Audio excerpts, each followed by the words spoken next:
listening to the Rainmaking Podcast,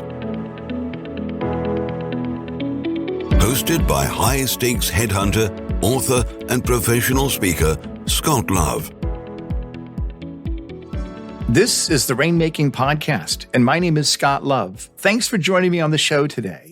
Our guest today is Greg Hawkes. Now, I've known Greg since 2014. He is truly a world-class professional speaker, and he's also a management consultant.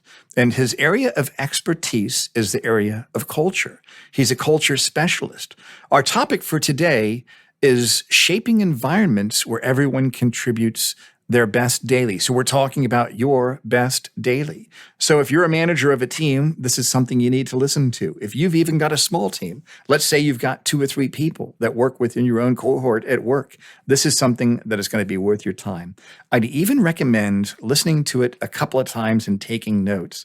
There's some very tactical ideas, I think, that are going to be very effective for you in helping to lead your team. I know I got a lot out of it in my conversation with Greg, and I hope that you do as well. If you've got a minute, go to Apple Podcasts, and if you can, write a nice 5-star review about our show and mention Greg by name. If you got some great ideas from Greg today, make sure you mention him by name in the review. As always, this show is sponsored by Leopard Solutions Legal Intelligence Suite of Products, Firmscape, and Leopard BI. Push ahead of the pack with the power of Leopard. Hey, this is Scott Love. Thanks for joining me on the Rainmaking Podcast. I've got a special guest for us today. I've got Greg Hawkes on the show. Greg, thanks for joining me on the show today.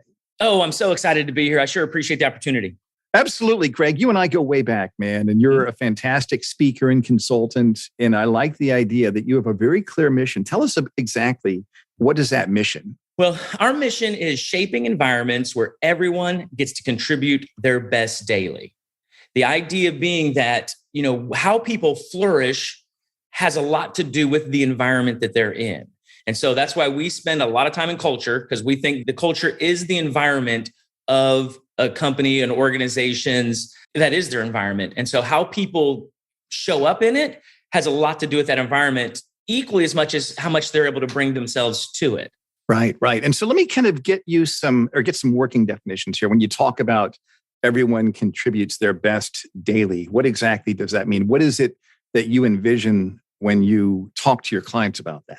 So let me say this. Everybody has potential inside of them. And we live in a society today where people are talking about, I want to be the best version of myself and all that. And I'm like, listen, how you woke up today, that's as good as you get. This today is the best version of yourself. If you don't like that, the way we achieve being our best is to get better every day. So giving people the opportunity to get better is how people get to bring their best daily. Because none of us are the best we'll ever be. Hopefully we've not already been the best we've been, and now it's a downhill slide. Right. This idea of creating, I met a gentleman a couple of weeks ago. He had a great phrase. He said, we want to be the best at getting better.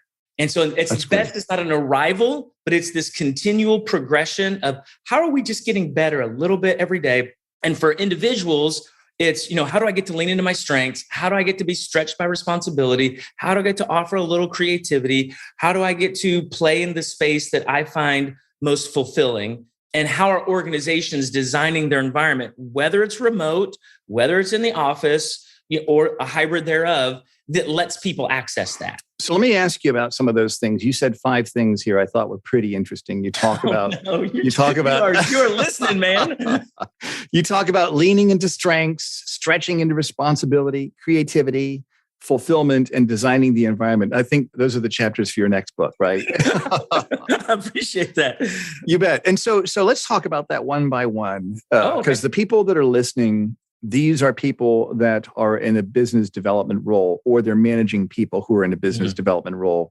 Even if it's a team of 2 people, they still have to lead that team. I've got a small team. I've got 1 account executive and 3 support staff. It's a small team, but I'm on the hook for being a good manager and a good leader for them. Yeah. So let's talk about the first one. When How you doing with that, Scott? It's great. It's great. It's good when you got a good team, It makes it easy. Yeah, it does. And so when you talk about leaning into the strengths, tell me a little bit about that. What have you seen with the organizations that you consult where they have been able to effectively lean into strength? Well, here's what I would say. I would say, and you'll know this to be true, it's typically not organizationally wide. It's typically leader by leader, manager by manager, department by department, that people, because creating that culture, I have found, especially the bigger the organization, the more difficult it is to streamline some of those things, particularly in our remote world. And so the idea is leaders that take the time to know their people, whether it's a strengths finders, whether it's a disc, whether it's a colors, whether it's the latest numbers one that people love, that idea of understanding people and then creating opportunities for them to access that. So lean into it. So it's like, hey, listen, if you're in accounting and you love numbers, but we're also, maybe considering a new project, a new product, and you maybe have interest in maybe working some of that's maybe not in your job definition. How do we invite you into that? So one of the ways I would say this for that is I talk a lot about inclusion and that the idea of inclusion happens only by invitation. It's the same kind of idea as how are we inviting people into spaces that they may not actually have in their job definition, but that they could contribute to. So that takes it takes a lot of intentionality. Right. It also takes people knowing what people's interests are, what people's passions are, and what people are good at, because people love to do what they're good at. And so assessing that, knowing that, and then having the capacity to go, we've got this project over here that's not necessarily, your day-to-day responsibilities, but I think you could contribute to that. Because that's that reaching for responsibility that's not within our wheelhouse, that's not within our scope of job description. Those are the people who oddly are most fulfilled, are the ones who are continue to reach for things that are beyond their scope. And it feels like it's just more work. But if you're the one aspiring to do it and utilize what's in you, then that more work actually is deepening your commitment and deepening your love for where you're at. Yeah. And then it's a little counterintuitive. Some people are like, I'm just so overwhelmed. You're just doing a lot of work that doesn't align with your best strengths. Yeah, I think that's great. It's kind of like, it's counterintuitive. One of the best ways to build friendships with people is to ask them for help. And, you would think it's counterintuitive. One of the best ways to build your team is to stretch them into responsibilities in ways that lean into their strengths, which is exactly what you said, Greg. I think that's a brilliant idea. We're going to get better, Scott. The only way we can get better is to find that place where we suck or where we maybe have some, we have some deficiencies. And then we're like, all right, well, let's push that boundary. Let's reach into that and see if it's a opportunity for growth or if it's just a permanent deficiency. Yeah, that's right. I like that. So tell me a little bit about creativity. What have you seen with organizations that you consult? Tell me a story of a company where they were able to really focus on creativity. Maybe they were able to creatively lean into their people's strengths, stretch them into responsibility in a creative way. What are some examples that you've seen of that? It's so funny. I'm going to mention accountants again. And I do work with accountants. And that's okay. We got them. We got accountants listening to this show. We have an accounting firm that's now transitioned to a business. I've worked with them for a decade. Now they're business advisory, like they've evolved in their things. They're a regional place, have about 350 employees, have made some acquisitions over the last decade. But every year there's 4 locations: Oklahoma City, Tulsa, Little Rock, and Fayetteville area. So 2 in Arkansas, 2 in Oklahoma. I'm based in Oklahoma City. And so every year we have their firm event, which if you know accounting firms, that's the title of their meeting. Firm event. I'm like, that is the most uncreative, that's it. Firm meeting. We're having a firm meeting this year. I'm like, good Lord, that's horrible. But we have done, Scott, you wouldn't even believe it. We have done music videos where they all sing and I go around. We've done Napoleon Dynamite. We've done these brain things where we had people paint. At the whole firm meeting, everyone was painting. So the firm meeting has become, like right now we're doing an Alice in Wonderland theme this year. So I've got the full bunny outfit. And so here's to say this. Wait, so are you going to wear the bunny and the bunny outfit? I have a full regalia up my nose, the thing you literally can't even recognize me. We're doing 5 different rooms. Nice. It's the weirdest creation. And listen, so I'm part of it, but there are the CEO who is an accountant. There's a partnership, but they have an org structure that has a CEO. It's not just partner led. And then a couple of the partners who over this decade, they didn't used to be partners. That's it. It's a creative team. And we get together and it blows people's mind. It is the most creative meeting I've ever been a part of. And it's by a bunch of accountants. Wow. And there's a lot of time given to it. Like we take almost 8 months in preparation and location search and all. I create videos, go around and shoot stuff at all the locations. It's the most unbelievable thing. I'd love to like do a decade recap. And so it lets people get involved also in ways like during the frame meeting, like we use a lot of the people to be a part of, it's not accurate to say skits. Like these things are productions that we put on. And it's just, everybody can't wait to see what's going to happen this year. It literally is one of those things where like, how could this get any better? And it just gets more bizarre. When we were in COVID, we did a 2-camera shoot. So I produced virtual conferences. We set it up like the 2 partners were in a basement in their mom's house doing like a pirate radio show. Right. And so I had like one. And so we had, and it was sponsored by stuff and just hilarious. And then I'd come over and the CEO and our different speakers would be like in the main stage and they acted like they were interrupting this show. Honestly, it was like one of the most creative virtual experiences I was a part of. That's fantastic. That's fantastic. Yeah. What were the outcomes that have come out of that? What have you seen in terms of people's performance? Retention. Here's what's so weird. That firm meeting is one of the things, because they're in 4 locations, right? And now everybody's living remote. So anybody that's had multiple locations, they know the challenges of how do you get people together and just feel like we're all part of this same thing.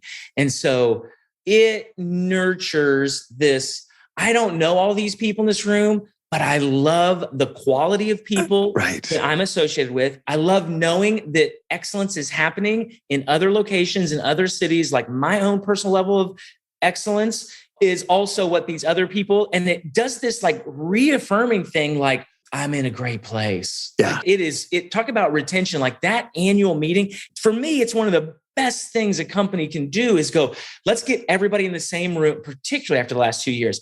And we do, it's a 1-day event, but they come in, someone from out of town come in the night before, we do a dinner the night before, at the hotel. And then we have the full day. And it is such a bonding experience that really just solidifies people's commitment. I love that. So let me ask you this. How do we connect these dots here? How do we take everything you're talking about? We've got creative ways to get to know people. We're leaning into our strengths. We're stretching people into responsibilities. We're putting them in areas where they are fulfilled and doing the work. And then it doesn't feel like work, it's fulfillment. We're designing our environment. How does this really translate into getting people to want to do their best daily? And what does that mean exactly when you talk about your best daily? What does that mean? And then how do we get our people to really do that? I operate out of a philosophy, Scott, that people do want to do good work. Yeah. Like people do want to, if somebody's like, that guy sucks, that guy's lazy, that girl, she just shows up half-hearted, that's as much a reflection of the environment and the leadership as it is that person. People want to do good work. So when you start from that place and if you believe that about humans, they really do want to do well because that's how they're most fulfilled. I mean, that's part of the Great Resignation was I'm not fulfilled here, even though I'm working hard, I'm doing stuff. I'm just not finding fulfillment in it. And I want to be fulfilled in my work. And the way people get fulfilled is first feeling like the mission they're contributing to, whether it's their own personal or the organization, is satisfying. Second, they get to do what they think they're good at. And when they do that, it just has that resonating impact for it. So what does best daily look like? Somebody showing up and saying, today I have opportunity to be better and do better. And so in a place where we get to have people have that opportunity, because really people can rise up to it or fall back from it. But if we create that space, more than likely over time, we're going to attract people that want to contribute significantly, and people that don't, they'll get ousted or exit, because those environments are also high demand. They're not like, hey, everybody just gets to do what they want to do because it feels good. No, it is a highly pressurized situation. But when you're in the place that you love it, it doesn't feel threatening. Right. So what are the challenges that managers today face in effectively aligning their employees' interests and skills so that they can get their people to want to do their best every day? Well, one of them is people don't know what they're good at. There's a lot of people who aren't self-aware. So how do we find that out?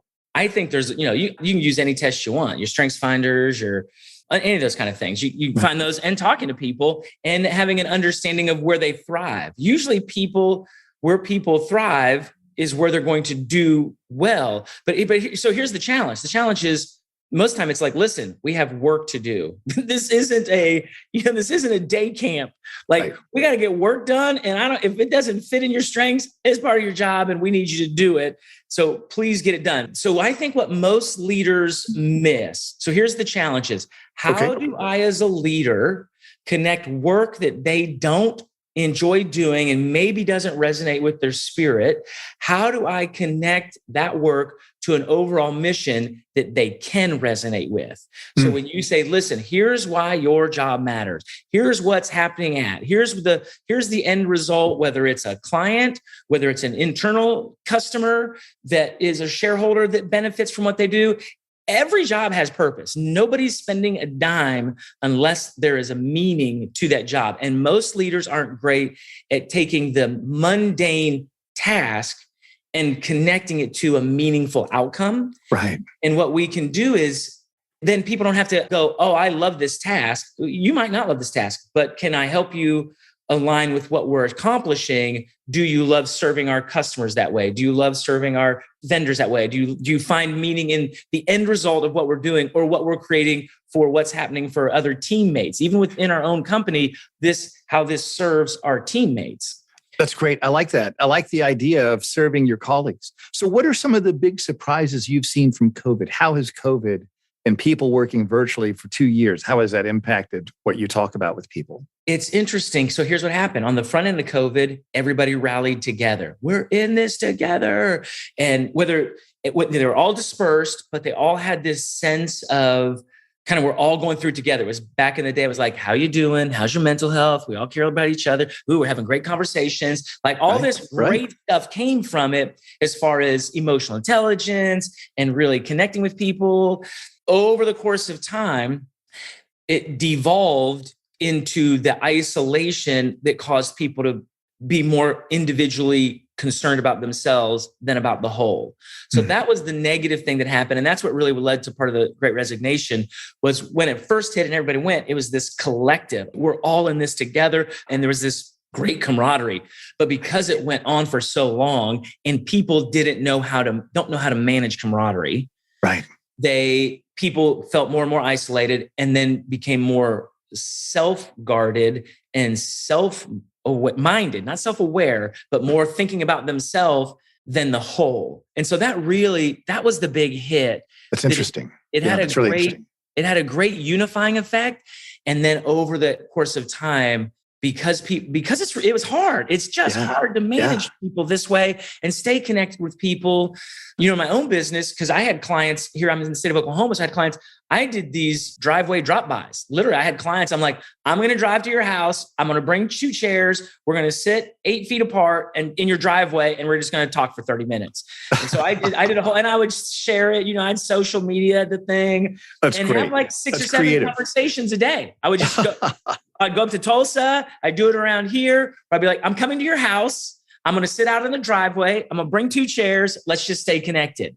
And so doing that, and so there was a lot of creative ways for people to enrich relationships.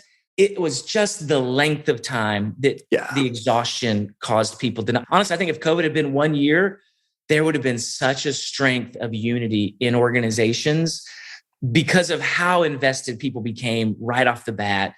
And so that was really the bummer of it all, is that it just continued on and people were just like, I'm tired and I got to start thinking about myself. Yeah, I get that. That's very insightful. And that's an interesting way to think about that. And I hadn't really looked at it like that. And I think there's a lot of wisdom in what you said. So tell me this then, if we could take what you've talked about so far, how do we getting people to contribute their best daily? If we could summarize this into 3 action steps that managers, producers, those people that even if they're not in an official management capacity, they still have to lead. They've got to lead their small team. They've got to lead their colleagues. Yeah. What are 3 action steps people can take to really shape that environment where everyone contributes their best daily? One is be real clear about the values, right? That is what feeds our culture. So I would say this, pick a value. If we value creativity, or we value respect, or we value innovation, or we value diversity, well, pick one of your core values and lean into it that month. Say, this month, we're going to magnify what this means, and then have leaders share their struggles with it. There's nothing greater than a leader saying, here's what's important to us as a group of people, and here's how I have difficulty with that. Wow. So have a leader share a struggle with that. About the values. Listen, It opens up conversations, and it gives people, everyone else, then the freedom to go, well, here's what I'm doing about that. Here's how I'm struggling with that. That's when I do consulting, one of the big things they do is every week in their team meeting, particularly when we're helping define those values. I call it discovering their values, because they already exist. So discovering the values. Every week, the team lead has to say, here's one way I had difficulty implementing our value this past week. Wow, interesting. That opens, it bonds people to the leader. You want to be a good leader, offer those struggles. And I have type A personalities where they're like, I don't like showing weakness. I don't like people knowing I have struggles. Right. So there's a lot of people that just don't do that. So I'm telling you, that singularly changes the dynamic of a working relationship between a leader and their team. So 3 things. So being mindful about that. So to me, also the values helps indicate, here's what our environment is about. 2, if they just have a team like you have, say, listen, what do you think is the greatest strength you have that's not being utilized in all of your life? What are you really great at? Outside of work, inside of work? Where do you like cooking? Are you working with your kids' sports teams? Are you volunteering in your church in some area? Just tell us something that you think, man, this is something I'm really good at. Right. And then let's, over the next 6 months, take a course of action that lets that show up here more frequently. That's such a great question, Greg.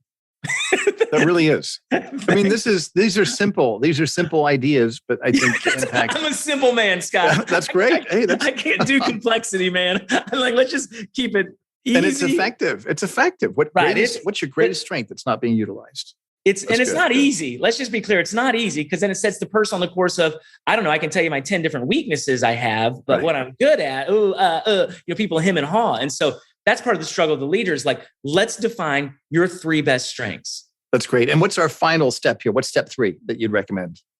So we've got shaping the environment. We've got talking to them about their strengths. And then I think setting up criteria. I like criteria that says, what does it look like if we get better every day? What would that look like? I'll often say, what's the metric of commitment is one of my conversations. How do you measure commitment?